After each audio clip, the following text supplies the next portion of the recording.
focusing and replaying the things that hurt us in the past so we could avoid repeating them in the future. My definition of leadership is about galvanizing a group of people to build a better tomorrow.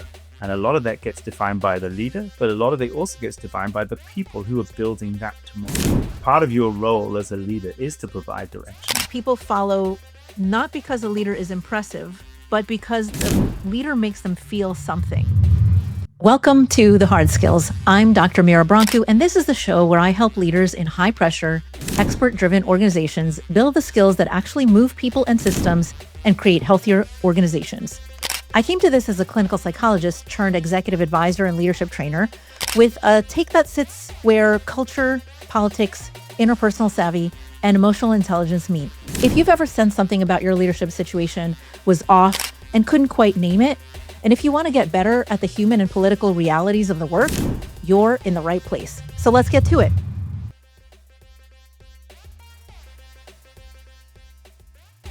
In my last interview with Dr. Dana Gianta, we talked about the challenge of finding the right balance between being too self-focused to the point where you might be oblivious to the needs of others versus being so other-focused, you might overlook the impact of your needs, your self-doubt, your self-sabotaging behaviors.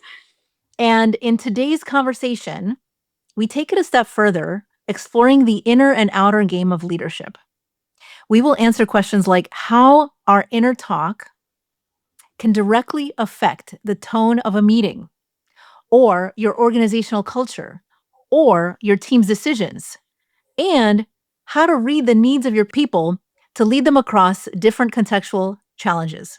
You will learn why culture is shaped less by what leaders say than by how they think under pressure, and how they combine the inner and the outer game for a powerful leadership impact. If you've ever felt the gap between who you are in your head and who you actually are trying to be in the room, this episode is for you. My guests today give language to this phenomenon, and from these two complementary frameworks. Dr. Suzy Burke is a social scientist by training, a leadership strategist, executive coach, and organizational consultant who co-founded Accountability Inc. to bring evidence-based practices to the art of leading and scaling businesses. Suzy spent 15 years as an executive at a Fortune 20 tech giant, where she delivered double-digit revenue and profit growth. And she's a 4-time founder. She brings this rare fusion of boardroom grit and startup hustle. And she's the lead author of Headamentals: How Leaders Can Crack Negative Self-Talk. Now, Jamie Ramsden is an award-winning CEO, author, and coach with 25 years of international business experience. And as an elite coach for the past 2 decades, he has worked with hundreds of Fortune 500 C-suite clients, including Champion, Hermes, Porsche Finance, Stitch Fix, United Health Group, and Valvoline, as well as business owners and entrepreneurs to drive consistent, sustainable results through strategy, people development, and scalable infrastructure. His book, Let's Go: How Great Leaders Shape the Future, shares his insights on effective leadership. He holds an MBA with a specialization in leadership and change management from Lancaster University in the UK, and trained as a leadership coach with the Center for Creative Leadership. And together, they're going to bring their inner and outer game to you. So let's start with this, Suzy and Jamie. What do we mean by inner and outer game? Yeah, I think we talk about leadership as a phenomenon. The aspects of it that Suzy and I both covered is the inner world that a leader has to be able to understand, comprehend, become more self-aware of themselves and how they react and how they can get hijacked, as well as the context and the followers that they are, elected or nominated to represent, how that they can galvanize that group of people to build a better tomorrow. And we have a complementary approach here that takes into consideration the inner world and how we can manage and be self-aware about that, as well as the outer world on what the context and the people that we're leading need from us. Yeah. Suzy, anything to add to that? Well, neither one alone is sufficient. You really need a both and perspective to be an effective leader, because how you talk to yourself matters, and understanding the context in which you're leading certainly matters as well. One is not enough. It's interesting that most organizations don't think about both of them. They choose one side or the other. That's right. Yeah. So let's take that one step further, because when you describe the inner game, you root it in something very interesting. I don't think a lot of people necessarily make this connection in an evolutionary response.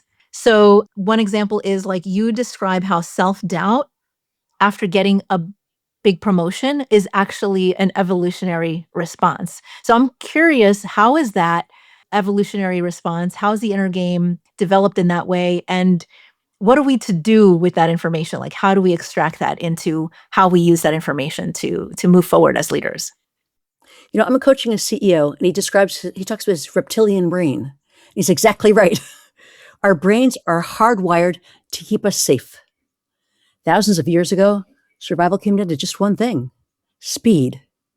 If we didn't react in milliseconds to the danger lurking everywhere, we couldn't pass on our genes to the next generation. So those of us who are here today are descended from people who were exquisitely sensitive to danger all around them. Fast forward to today. Our brains are mental time machines, focusing and replaying the things that hurt us in the past so we could avoid repeating them in the future. If you got laughed at for speaking up in class and who didn't, right? Your brain filed that away. And when you think about speaking up in a meeting, that same voice might whisper, don't. So the moment you step outside what's familiar, like taking a new promotion, a big role, you invite risk, vulnerability. That's when your brain pipes up, stop. You're not ready. What if you fail? Our brains are always scanning for risk. In fact, researchers at Queen's University used functional MRI to count thought transitions from one thought to the next. They concluded that we have up to 6,200 thoughts a day, 6 or 7 thoughts every minute that we're awake. And not surprisingly, most all of them are negative because we're always on the lookout for danger. So that's 5,000 mental reruns of doubt every single day. And the higher you ascend in an organization, the greater the tendency to look for danger because the stakes are so much higher. Risks are so much greater. You've got so much more to lose. So when I started researching really accomplished people who had an abundance of self-doubt, Albert Einstein was the first one I stumbled across. And I'm like, Albert Einstein, my God, he's the guy who changed how we look at the world. And he confessed that he saw himself as an involuntary swindler. Meryl Streep, she's won any kind of award that's to be given on stage, on screen, in film. And she talks about the fact that when she's taking a new role, she's waiting for the other shoe to drop. And Howard Schultz, 3-time CEO of Starbucks, says no one gets to the corner office and thinks they belong there. So if Einstein can doubt his brain, Streep can doubt her talent, Schultz can doubt his right to the corner office, self-doubt isn't a glitch, it's a default. In fact, most of us, all of us, wrestle with imposter phenomena at some point in our lives. 62% worldwide, 71% in the US. It's just everywhere, all around us. Not every minute, for every day, of every person, but it's really pervasive because of this evolutionary need to protect yourself, to be safe. Yeah. Thank you for sort of so clearly outlining that. I mean, I think with a few small exceptions of narcissists, I think most people are much more on the sort of like humble side, and the people who really care about developing themselves and getting better and better and have that growth mindset are much more likely to experience this sort of like fear side of it, right? And I talk a lot about imposter phenomenon. I'm so glad that you said the word phenomenon and not syndrome. I know. So glad Jamie, you it's said a that because psychologist thing, Jack. Yeah, but it's not a syndrome, it's not a pathology. It is the sign that you're pushing yourself into something scary that probably is growth oriented. And I really like the addition of, but this is the evolutionary perspective of that imposter phenomenon experience. Right, exactly. Yeah. Can I ask a question for the lame Yeah. person of which I am? That differentiation, because it's very natural to both of you who've spoken about this clearly to me. But that the differentiation between phenomenon and syndrome, what does that actually mean, right? For people who are experiencing it, what can they do differently if it's a phenomenon versus a syndrome? I love that question. Syndrome implies that it's kind of a permanent condition. Phenomenon says it comes and goes, depending upon the circumstances. And I think, obviously, Mira and I agree that it's really a phenomenon. There are very few people who experience that sense of being unworthy, being fraud, being caught up every single day, one of every day. That just doesn't happen. We all have times we feel positive and strong. Times we think, oh my God, I'm not good enough. You know? Right. And a phenomenon is an experience as Exactly. opposed to a syndrome, which, from a clinical psychology perspective is a clinically oriented label that requires mental health treatment or medical treatment, right? Which imposterism does not require medical treatment. Right. And so, like you asked, then what can people do with that information? Well, one of it is just feeling validated that, like, most people will feel the experience of being an imposter or feeling like they don't belong or fit in if they're pushing themselves enough to get into that fear factor that Suzy just described, where it's a new experience, they're growing, they're pushing themselves, and they're trying to protect themselves from failure. What else are you going to feel then? Is, I don't belong, maybe I should hold myself back. And in fact, recognizing like that is normal is part of pushing past that, right? It's a sign of growth, right? Yeah, that's right. Just relabel it growth. That's what it is. Right. And actually, I mean, in our book, we talk about a very well-researched process to address it, which we'll get to, I think, in a bit. Cognitive behavioral therapy. Let's get to it. Okay. Might as well. Yeah. Tell me more about, like, what process do you work people through? Well, it's called cognitive behavioral therapy. And it's actually really, well, Aaron Beck, 70 years ago, through a lot of research, named this thing called cognitive behavioral therapy. It's about reframing things that happen. And over the last 70 years, it's been one of the most effective approaches to mental well-being. It's based on one simple truth, which is the way you think about something shapes how you feel about it. And that in turn shapes how you act. I'm going to say that again. How you think about something shapes how you feel about it. And how you feel about it determines how you act. So we've all been there. You need to have a tough conversation. But the story you tell yourself is, it's going to be bad. It's going to be bad. So instead of leaning in, you pull back. The anxiety wins. The problem festers instead of being resolved. But here's the thing. When you can recreate the story you tell yourself, you change the outcome. As Marshall Goldsmith frequently reminds all of us, you can't control what happens to us. We can control is how you think about it. So we've made Aaron Beck's a simpler way, a 3C process: catch it, confront it, change it. The first step is to catch it. Catch yourself when your brain is telling you that whatever, you're not good enough, you're not smart enough, you're not tough enough at whatever it is you're trying to do. But here's the thing. You've got a secret weapon. It's called your body. Because anxiety presents in the body before the brain recognizes that it's happening.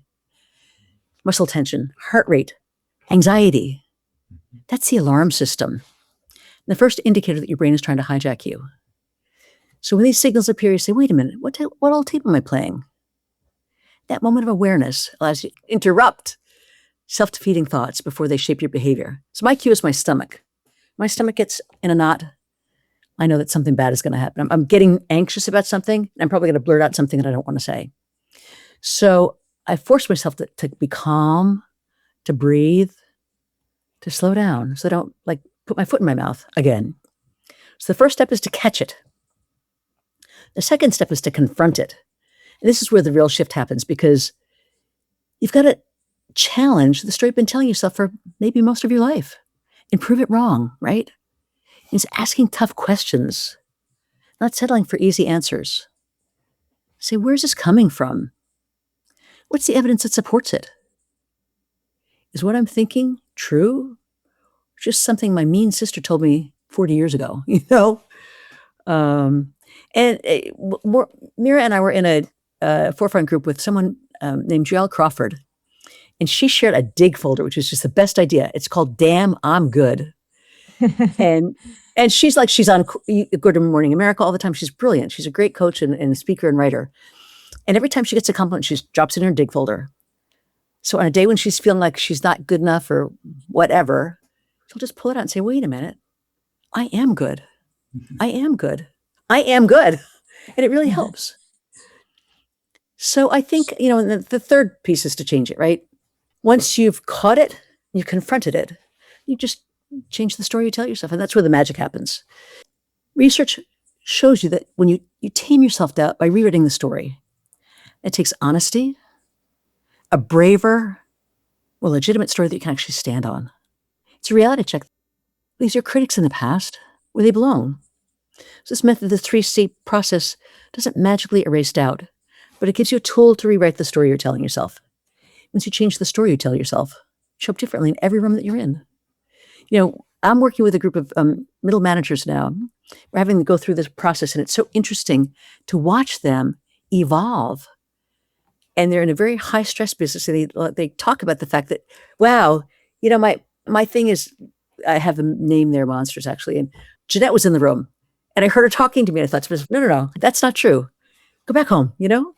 It's once you can point out the process, it takes time, it takes practice. If people keep a journal of when the monster shows up, but it really is something you can train yourself on, and it makes a world of difference at all levels of the organization.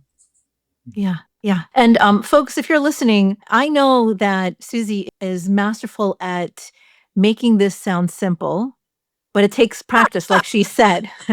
Like it literally takes practice to tease apart something that happens so automatically all at once, and to say, no, first you catch it, then you confront it, and then you can do something with it, right? And so I really like how you laid out, like you've got to separate those things out to know what to do. I'm wondering, as I'm sort of like hearing you talk about all of this stuff happening on the inside and what to do with this inner game, Jamie, how are you sort of like conceptualizing the outer game and what's happening at the same time that leaders also need to attend to? Yeah. Well, I think, if I come back to the research that I did in the book that I wrote as a consequence, like the outer game as I see it is the expectations of the leader. And we're not talking about sort of, actions, behaviors, or capabilities, which is where a lot of the leadership literature lands, is where a lot of leadership development programs land, which is in how do we develop, a set of competencies that we have, pulled out of either somebody's model, or a lot of times organizations will say, well, we're looking to develop this in our leaders. And it could be vulnerability, it could be resilience, it could be decisiveness, it could be empowering and delegating. And when I did my research 20 years ago, I was like, well, that's fine and good, right? There is value in that. But if leadership is not just about the leader themselves, because we've had that as a theory for the 20th century, that it was just you were born and you were brilliant. That's not true, right? Or the leader's interaction with the context, so sort of situational leadership, or leadership as it relates to followers, servant leadership. Those are all really important aspects of it, but there was nothing that really brought them all together. And so the outer game really is about, well, what are you're building, really, my definition of leadership is about galvanizing a group of people to build a better tomorrow. And a lot of that gets defined by the leader, but a lot of it also gets defined by the people who are building that tomorrow. And so, the outer game really is, and the model that I developed at the time, I went back through history, I looked through the research, I said, okay, there's nothing that combines all of these aspects. Like, what is the context? What is the culture? Yes, let's talk about the leader, but then what are the capabilities of the people around them? And so, we end up with this 4 dimensions, which we can talk about at some point. If you've read the book, you know what they are. But just how do we then use this outer framework of what the expectations are of the leader, and how you can, shape the way that you interact with your team that takes into consideration the culture of the organization, the maturity of the industry, the maturity of the organization, the sophistication of the people who are working with, or their tenure in the organization. There's so much more nuance than just simply saying, here's a leader, develop these capabilities, and they'll be fine. That's a very laboratory version. Right. It Like a does cookbook, right? it does not survive contact with reality. And so the outer game is really about that. It's about how does a leader show up in these 4 dimensions that I talk about in a way that serves the people around them. It unlocks potential in the people around them. It gets them to understand, here we are, this is what we're going to do, here's where we're going, and here's why it's important. And the leader really is the conduit between the circumstances, the situation, the context they find themselves in, and the people that they have been nominated, elected, or decided to represent or to lead. They are a conduit between those two things, and they have to unlock the potential in there in order to affect change on the world around them. Yeah. And, as I'm sort of like thinking about the complexity that's required between the inner and outer game and paying attention to what's happening on the inside while also being present for the outside. One of the things, Suzy, that I know that you say is like a leader's self-talk becomes team talk. And I wonder if this is kind of the bridge between this inner and outer game, is how to pay attention enough to what's happening inside your self-talk while being able to also use that to be able to better attend to all of the contextual factors on the outside. How would you sort of like both of you think about like reconciling, not over focusing on the inside, not under focusing on the inside and over focusing on the outside? How does one reconcile or manage the nuance? Well, I mean, I can talk about how team talk leaks, because it does. For the same reasons that we're always on the lookout for danger, people are also hardwired to read others extremely well. Or we're constantly scanning people's faces, the tones of voice, their postures, for cues about what's happening around us. And guess what? Not everyone's emotions carry equal weight. Leaders are emotional amplifiers. People watch them more closely. Every reaction becomes data. Is it under control? Should I be concerned? Is it safe to speak? Or should I stay quiet? And teams unconsciously calibrate their emotional state to match their leaders. So if the leader is either formally or informally a leader, if your self-talk, if there's tension, the team feels it.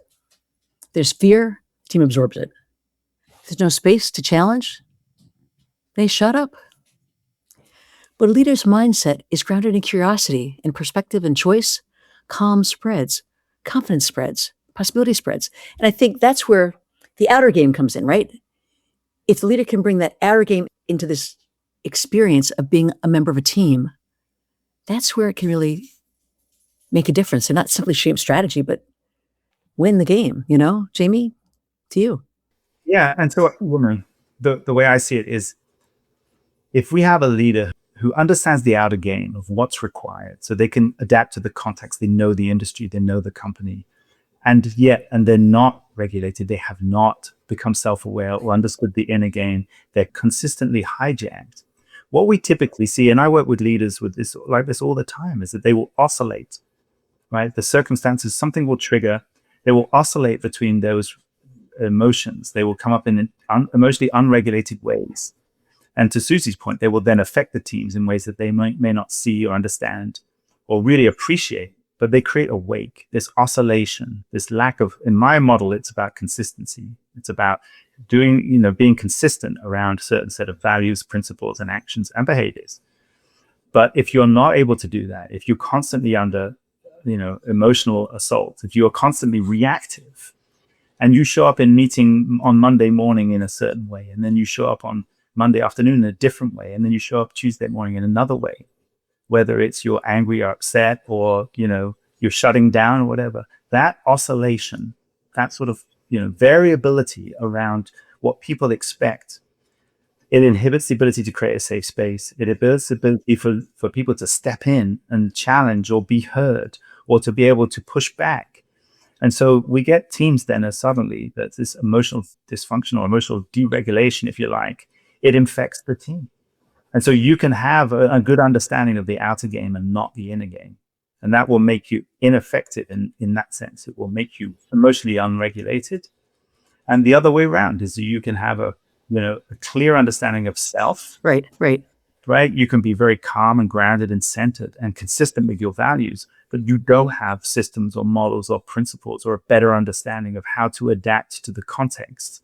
And that will make you suboptimal. It will make you inefficient. It will make you underperform. You're not A nice failure, right? A nice failure. You'd be a nice person to work with. Mm-hmm. You're not going to drive results, sustainable impact the way that you can do if you can master both of these things. Yeah. And so if we're thinking about like some of the pitfalls that either is too much inner, not enough outer, too much outer, not enough inner, keep going with that. Like, what would that look like? And then how would you shift? Like, do you have some examples of where there was an imbalance and how the shift looks like over time, and how could that happen? I can think of one right now. And again, the names are changed to protect the innocent. But I have somebody who really is considered as one of the smartest people in the room, right? So they can understand concepts and they understand the business and the industry that they're in. And yet sometimes they over-index. They are reacting. They have really high standards and high expectations. And they'll intervene the team if there's a mistake on, page 13 of the PowerPoint slide, or they'll remember the one from 6 months ago.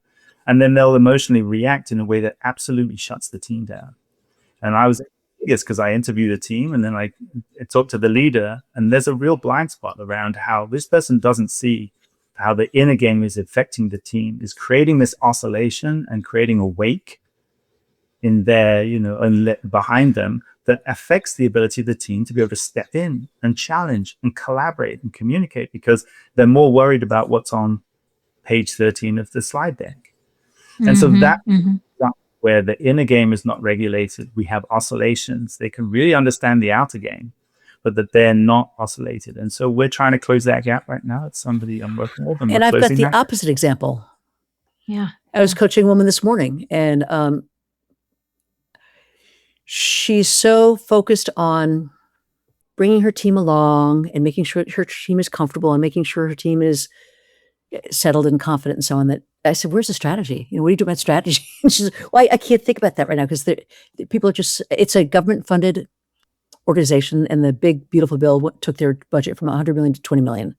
So it's kind of a time of chaos, but she's so focused on just making sure that the team is okay that she's not thinking about the business side of her work, her role as a leader. Mm-hmm. Yeah. You need both. Yeah. And which, in that second example, some might say, well, what is the problem with that? You want people to attend to the human needs at work, and, people grieving and people being upset and people experiencing this as an organizational betrayal and all of that stuff. But the challenge is that when you over-focus on calming the environment, sometimes people actually will feel like, well, now we're spinning and we're not getting anywhere, and I feel unproductive and I don't know where we're going and I feel aimless, and do we have meaning? And so there's a piece of like Exactly. work where you want to have meaning in the work that you do and purpose, and that is goal oriented, right? And so that ends up being more about the outer game in addition to the inner game, right? Exactly. Yeah. Part of your role as a leader is to provide direction, right? It is to provide the guardrails. And that falls under sort of sense making and future shaping in the model that I have, which is that a lot of the time yes, we have to build community. We have to make sure that people feel, heard and understood. Of course we do. And we have to actually make adaptations individually that are hard to justify because they're not equal, across the team or across the organization. We are giving people adaptations individually. But that's the only way that you unlock a team. You cannot treat people, all of the time, all the same way. That was one of the learnings I got from being a chief exec. For a decade, I learned the hard way, of course, because that's me. but you have to make slight adaptations to the team that you're working with. And so you are allowed to provide direction. You are allowed to, supposed to. It's part of the role. You have to do it in a way. And so this is this dynamic tension that you're always going to have as a leader. Like sometimes I'll over-index and sometimes I won't. What are my corrective mechanisms to get me back into the place where I am both taking care of the people, because they'll affect the work and they drive results, but also making sure that I'm giving them direction and clarity, and I'm helping to make sense of the world for them. It has to be a both and solution. It just does. Mm-hmm. Neither one alone will lead any place worthwhile. Now, I'm going to ask you a real challenging question here. I'm going to ask you to duke this out. Who feels like the inner game is harder versus the outer game? Which is harder to develop? I think the inner game takes more emotional maturity. The outer game takes more intellect. That's my gut. Yeah. Interesting. I love that framing, and I agree with it, Suzy, is that how hard it is depends on whether you have cognitive intelligence or whether you have emotional intelligence. And it's the blend and balance of those two. And so we will both have worked with people who can cognitively run rings around people that aren't emotionally strong. And we'll work with people, and you will too, Mira, people who are emotionally strong and are missing something. Not necessarily they're not smart, but just they're missing something in either a system, a process, a rule, a way of being, something that allows them to organize and orchestrate, and really architect the future that they're headed towards. And you have to have both. If you're going to be an effective leader that creates transformation, and this is where I think is the subtlety, right? You can still be effective being transactional as a leader, but it will have limitations. It will have limitations for your team. It will have limitations for your career. It will have limitations for your organization. If you really want to create transformation, you have to engage or enroll not just people's heads, not just their hands, but their hearts too. And that is what we're talking about here, is if you want to be a powerful leader, if you can manage both of these things, the inner game and the outer game, you can create transformation, even where it's not, warranted. You don't have to be in a turnaround situation. You don't have to be in a crisis to be able to create transformation. But if you can activate not just people's intellect in their hands, but also their hearts, you can help them understand the why, what we're doing this for and why it's important and how they will benefit from it. So IQ and EQ, then you have the ability to be a transformational leader. Yeah. You're talking about making meaning, Jamie, right? Mm-hmm. And that's so important. That's so important. Mm-hmm. Yeah. Are there situations, industries, contexts, types of organizations, types of training that make it harder for somebody to be able to develop these skills compared to others? My response, I think, Mira, is as much about the phenotype of the individual as maybe an industry. Now, I mean, we could argue, like, if we're talking about inner game, outer game, you could sort of go down the pathway of saying, well, stereotypically, right, there's a sort of engineering mindset, a financial mindset, where people are very much about sort of structure, order, process control. They're going to have a different approach to seeing into an uncertain future, right, versus people who can be naturally more adaptive and resilient. And so, yeah, sometimes I work with folks from a technical background who have harder to make the adjustment about, well, what do you mean feelings? I just told them what they needed to do. Like, why are we worried about this? Like, I wrote it down in an email, that should be enough, right? But I also think that there are people who are not inside that function, who have very different capabilities, and that if you're willing to do the work, and it's really what it boils down, the three of us all know, if you have somebody who's willing to do the work, they'll have preference and predispositions, but they can compensate or mitigate for the opposite of that, right? They can compensate and mitigate for the downside of their natural preferences and predispositions. Sometimes they can do it themselves by saying, okay, I'm going to learn this. I'm going to be the opposite. I'm going to practice that. And I'm going to develop that capability so that it becomes second nature to me. And then I can move along this paradigm more easily. But sometimes they might just say, hey, listen, it's anathema for me to do that. I'm in important enough of a position right now that I don't need to do that. I just need to be aware that the situation calls for it. And then what are my mitigating mechanisms or strategies or people or project systems, whatever it might be, that can help to compensate for what is naturally not my choice or my preference or predisposition. So that's a very long-winded way of saying, I don't think it's about industry. I don't think it's about program, Mira. I think it starts with the phenotype. If you're willing to do the work, anybody can overcome it. Yeah. Yeah. I do think that these are skill sets. And at the same time, yes, depending on how much exposure and how much personal desire and how much cognitive and emotional access you have, then you're able to access more and more of these capabilities.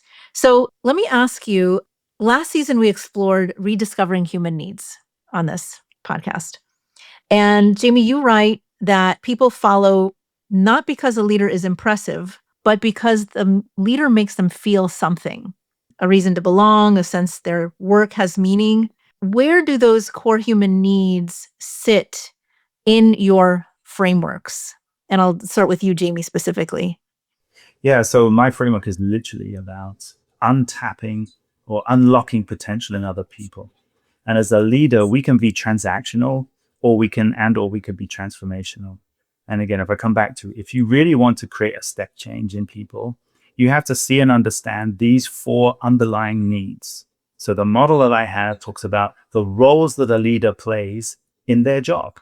They have to be a role model, right? They have to be somebody that we can aspire to, look up to, who helps us to understand ourselves. We don't necessarily need to be them or want to be them, but they help us to see what they have, a system or a process or values or principles that we can aspire to. There needs to be a community builder, which is how do you create community, right? How are you actively creating community, either inside your organization, but more often than not, if you're going to be successful in a company, you have partnerships and relationships outside of your organization, and you will not take those into consideration at your peril. Then we have sense making, which we've talked about on this show already. Like, a leader's role. And I found when I was chief exec, I probably spent 60% of my time in this sense making role, because you get an email from you say, okay, they'd say, Jamie, like the client said this thing, do we have to, we need to respond? And I would say, well, hang on, let me just check.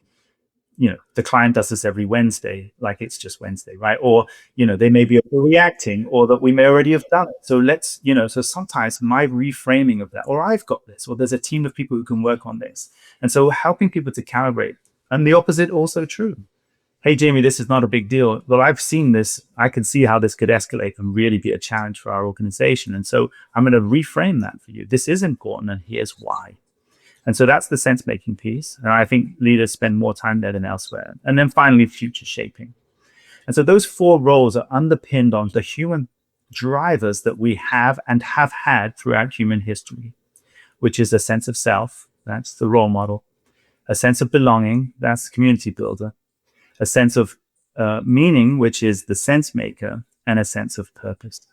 And so if as a leader, if you can understand how am I activating or modeling those behaviors in a way that is going to engage and unlock potential in the people around me, not just my direct team or not even just my organization, but people inside and outside of my organization who have a claim in our success, whatever that may look like. If I can unlock that, I have the opportunity to create transformation and to get there quicker than we would if I did it transactionally. Absolutely. Yeah. And I think from my perspective, my answer is much simpler. I think we all want to feel calm and at peace and confident. And no one gets up in the morning and says, I'm going to do a lousy job today. We want to bring our best selves to everything that we do. And if our inner critic is whispering in our ear and telling us that we're going to mess up, and we bring that self-doubt into the decisions that we make and the way we approach our teams, it's just an unhappy way to exist. Always doubting yourself is just painful, Yeah. I also just don't think that it's easy to offer sense making if you're overloaded internally with a variety of fear, self-doubt, anxiety, and a lot of it about you, right? Like it's hard to see past that. And I'm also like fascinated, Jamie, by the sort of stat that it's not a hard stat, fast stat that like you spent 60% of your time in sense making. But I think that's like a big deal that you sort of recall that amount of time Mm-hmm. in sense making, because actually I don't think a lot of leaders do. I would agree. And I think that's a problem because people are desperate for leaders to just read the tea leaves and tell us what's happening, right? Even if you have no idea, we thrive on, can you make sense of chaos? Can you take away the uncertainty that I feel that makes me not be able to focus on my job? And if you're able to communicate that as a leader, that just makes a massive difference. But there's only one way to do that, and that is first get the inner game going, right? Get that stuff going inside. Yeah. For a place of calm and confidence, Yeah. It's a perfect example of how these 2 models work well together, which is the leader is calm and they have time and space. They're calibrating the time, space, and energy that they have available. They have the opportunity to do what I call, it's not in the book, but it might be in the second one, which is these golden moments of truth. And this is really where sense making comes alive, where somebody will walk into my office, is what happened to me, or they'd send an email or a text, or they just stop me in the corridor and say, hey, this thing has happened. And so that's the point. There's this opening of the door into this thing has happened. And they might say, what am I going to do about it? Or they might say, we have to do this about it. Or they might come in some kind of altered state. My role is to help them to understand where it fits into the context. And these are absolute moments of truth where sometimes we might breeze by them. And we're more likely to do it if we're distracted, right? If time is short, if we're emotionally unregulated, we're more likely to breeze past that moment. But you've just explained, Mira, what it is that people are looking for from their leaders. They want you to say, hey, listen, if it goes badly, it's on me. If it goes well, it's because of you. That's typically something I get my leaders to think about as a mindset, which is giving people the freedom, that little bit of space to be able to do their best work. And you take the heat, or you create that shield. And we sometimes don't even see it until we hear the question, which is, somebody in this department's not working the well that they should do. I want you to fix that. Or I just got an email from a client. We need to do something about that. And those are the golden moments of the truth where a leader can say, hang on a minute, let me just slow it down. Let me just help you understand, what does this situation call for? And an emotionally regulated leader is going to be able to say, especially if they have time and space, they're going to be able to say, what does this situation call for? And actually, sometimes it may be, hey, I trust you to take care of this. Imagine hearing that from your leader. I trust you to take care of this. If it goes wrong, here's a definition of wrong. Come back and tell me. I'll take the heat, but I trust you to take care of it from here. It may also be, hey, listen, let's get a group together and do some analysis. Or, hey, go and check this piece of information and see if it's really valid. Is it every Wednesday we hear back from the same client that's wrong? So they're helping to qualify and make sense. And they have these absolute golden moments. This is where sense making is really powerful on a day-to-day basis, is helping people to course correct, to your point, so that they're not walking around anxious and afraid. Fear is a great short-term motivator. It's not a great long-term motivator. And so part of our role as leader is to regulate ourselves, and then hopefully using a framework like the one that's in the book, is to be able to then help people make sense of the world that's around them and then do their best work. What is the benefit to leaders who really learn how to do both the inner and outer game well together? Alan Mulally would be, to me, a great role model for that. He ran Ford Motor Company. We took it over. They were, I think, $16 billion in the hole. When he left, there were $8 billion positive over a course of 8 years.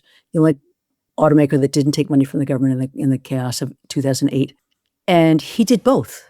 Very grounded, very stable, very solid, strong sense of self without arrogance.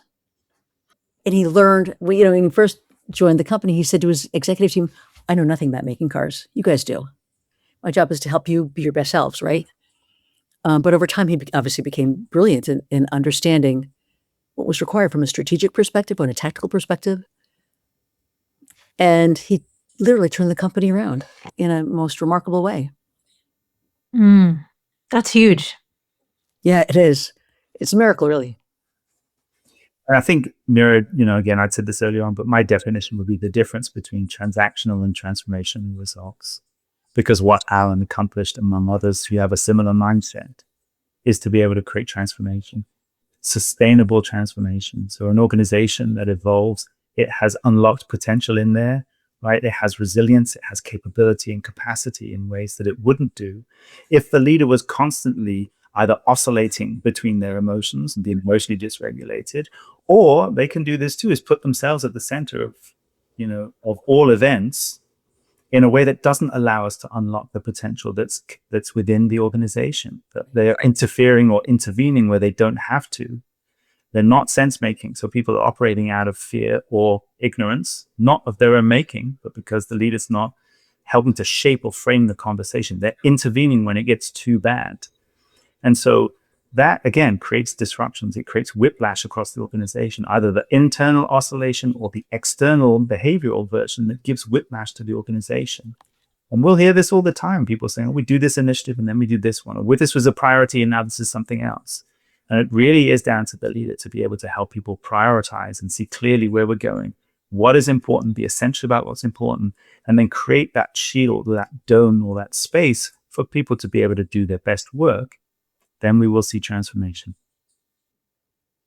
Yeah, I mean, what I'm hearing from you is if you want to make a greater impact, if you want to have an even more successful company, it sort of like opens up all of this additional opportunity.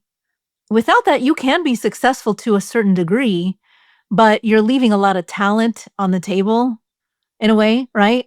By not accessing your talent and other people's talent. And really, there's a personal benefit too. I mean, we all want to feel more effective, more calm, as you said, Suzy, right? More like we made a greater impact. We all want that as a personal benefit. And so it's kind of a win-win. Yes, it is. Mhm. Yeah, it is. Yeah. But we need the inner game and the outer game people to do it, I think. That's right. Yeah. Yeah. Jamie, you mentioned that leadership that ignores the context isn't leadership, it's theater. I love this comment. What does that mean? Yeah. Well, I think, drawing on what I said earlier on is about, there are so many subtleties and nuances, right, in any given situation that a leader needs to be aware of self and aware of the context, aware of the team capabilities. If you simply are saying the same words and doing the same roles and having the same actions, then you really are just playing a role in a play. It's theater. It is self-oriented, and it is not adapted to the circumstances. When a leader can really take into consideration the context, the organizational culture, the objectives that we're having, the capabilities of the team, right? Then suddenly we have this a lot more subtle, nuanced approach to leadership. And the easiest way for me to describe this, I get many of my leaders to think this way, if they're ready for it, when they're ready for it, which is back to this: what does the situation call for? And many times leaders will say, well, I'm smart and ambitious, and I'm direct, I'm conscientious, I'm in charge. So it calls for me to intervene, right? Mm. And you can justify that position. If you decide that that's your approach, it's very difficult to argue with that until or unless you see where and how leaders are spending their time and the opportunity cost of where they're not spending their time. Exactly. And who they're leaving behind. Who could contribute that's not being allowed, right? So what does the situation call for? It may not call for me. It may call for somebody else to do this. It may be that the team already has it, and I just need to give them something: information, resource, confidence, a perspective. I may need to make an introduction. I have the ability to do that and then hand it back to them instead of carrying it around myself. But if not, if I totally think that I'm the right person, then leadership without the context is about the leader. And that's why I talk about it being the protagonist in the play. It's theater. It's not what the situation calls for. And sometimes it may not be urgent. It may not need me. It may not, I don't need to be involved. Understanding that when everything seems like it's coming at you, and happens to many people in organizations, but when you can't differentiate between what's urgent and what's important, what's potentially deadly and what is simply noise in the ecosystem, if you can't do that, you're doing yourself, your team, and your organization ultimately a disservice. And that's why the ability to do the inner work is so important, because when the pressure rises and there's a lot of stress, Mhm. we that inner critic takes over. Yep. And there's no ability to step back and think and be measured and ask the right questions and take the right risks, because we're so in survival mode, protective mode, that we can't think. And, it reminds me of a chief of staff that I worked with, who was really, really irritated that his staff would not take accountability. They wouldn't, take on things that he was expecting and hoping of them as leaders. And he was exhausted in feeling like he always had to fix everything. And so as we're talking through, you're laughing because you know where I'm going with this. As we're talking through, I'm like, how does it work out? How does it, play out? And he's like, they come to me and I'm constantly having to tell them what to do and constantly telling them what to do. And I'm like, why don't you try this? Why don't you, in every conversation, stop yourself and ask, what is it that they actually want or need of me in this moment?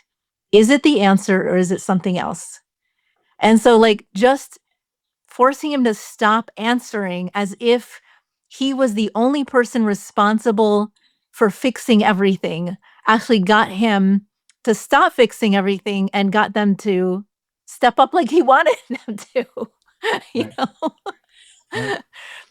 I'm working with a CEO who had a similar problem, and he implemented a process called 1-3-1. One problem, 3 possible solutions, and your 1 recommendation. And outside his door, it's just a sign that says 1-3-1. So don't come to me with a problem until you can have 3 possible solutions and what you recommend. It's really transformed the organization because they're taking responsibility for doing the thought work versus just putting it on his desk and saying, "What do I do, boss?" You know? Yeah, yeah. In fact, actually, that was the very thing that transformed my career very early on, is that somebody else did that. I watched how, the leader really appreciated that, and I just emulated it, and it ended up catapulting my leadership career simply because I was willing to offer some solutions, but I just, I saw somebody else do it well, It's magical. And it gives you the space to think, right? And to Yeah. be innovative and to be proud of what you're suggesting. Yeah, yeah. Now I'm curious, my last question here is, some folks might listen to this and think, but there's a billion things coming at me right now. I don't even know how it is that you're saying I should somehow be calm, or I should somehow come up with a strategy that doesn't change every 5 seconds, right? What would you say to those leaders? What's the alternative? Okay, good response. If you want to keep going the way you are, just keep doing what you're doing. But if you want to have a more stable, balanced, grounded, thoughtful leadership style, you've got to do the work. It's, as Marshall would say, it's simple, but it's not easy. Yeah. Got to take the time to understand your context. Got to take the time to catch yourself when you're starting to spiral into negative self-talk, and do the work. Because there's no magic. There is no magical wand that someone can wave and say, "You know what, everything's going to be better now." Yeah, I'd agree with that. I'd agree. I'd build on that, which is most of the folks that I work with have a tendency to be further down. They're a quarter step or a half step down in the organization. And so if somebody's saying, how do I get myself space and time? The first question is, how are you leveraging your time? How are you leveraging your team? How are you leveraging, technology that's around you? What else are you using, resources at your disposal to be able to extract and elevate? Because if you only get an hour a day, that just allows you to either synthesize or process what has been prepared for, right? Or create systems that are going to help you with what will come. If it's only an hour a day, that could be 300 hours a year. And you can do a lot with 300 hours a year. And so really it's about, how can I get rid of little steps along the way? I can build time and space for me able to just restore and recover in the day, not at the end of the day or at the end of the week, but in the day. Then I can stay emotionally regulated. If I need an off-ramp for my team, I need to collect myself. I'm not forced to be back-to-back in meetings. And the decision-making is really, I think about, there's a piece of research about neuroscience about after you get to back-to-back meeting number 5, basically your brain drops off a cliff. Your ability to be able to synthesize information, process it, and make clear decisions.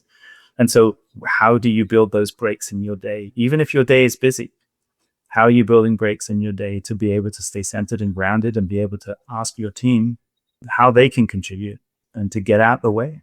I talk to leaders I coach a lot about the power of saying no. So every time you say yes to something, you're probably saying no to something that might be more important. There's been a whole thing that I go through with them about, does it need to be you? Does it need to be you now? I mean, there's a whole series of questions about, does this really make the short list? And once they think about it, they start saying no a whole lot more often. They can focus on the vital few instead of the trivial many. No is the most important word, I think, in a leader's understanding and in vocabulary. Because as Jamie would say, it doesn't have to be them, right? It can be someone else, or maybe not at all. A lot of it is, extracting yourself from the cycle, the vicious cycle that just keeps you stuck in there, and how do you interrupt it? And these are the ways to interrupt. So as we close out, if people want to learn more about your work, where can they go? My website is suzyburke.phd. Easy to remember. suzyburke.phd. Nice. Okay. I'm at adastraleadership.com. I'm on LinkedIn, and the book Let's Go is available at all good bookstores. Oh, I'm on LinkedIn too. Yeah, of course. Yes. Aren't we all? We all aren't we all? Aren't we all? Okay, so audience, what did you take away? And more importantly, what is one small change? We talked about a lot of different ways, but one small change you can implement this week based on what you learned from Jamie and Suzy. Share it with us on LinkedIn, because we just told you that that's where we live online, so that we could cheer you on and support you. The Hard Skills Show is on YouTube and wherever you get your podcasts. If today's episode resonated with you, share it with a colleague or leave a review. The show is sponsored by TowerScope, my leadership and team development consulting firm. If you're looking for more personalized support and leadership or team coaching, you could head to gotowerscope.com to schedule a consultation. And thank you for joining me and Jamie Ramsden and Dr. Suzy Burke today. This is Dr. Mira Brancu signing off. Until next time, stay steady, stay present, just like they described, and keep building those hard skills muscles. Take care, everybody.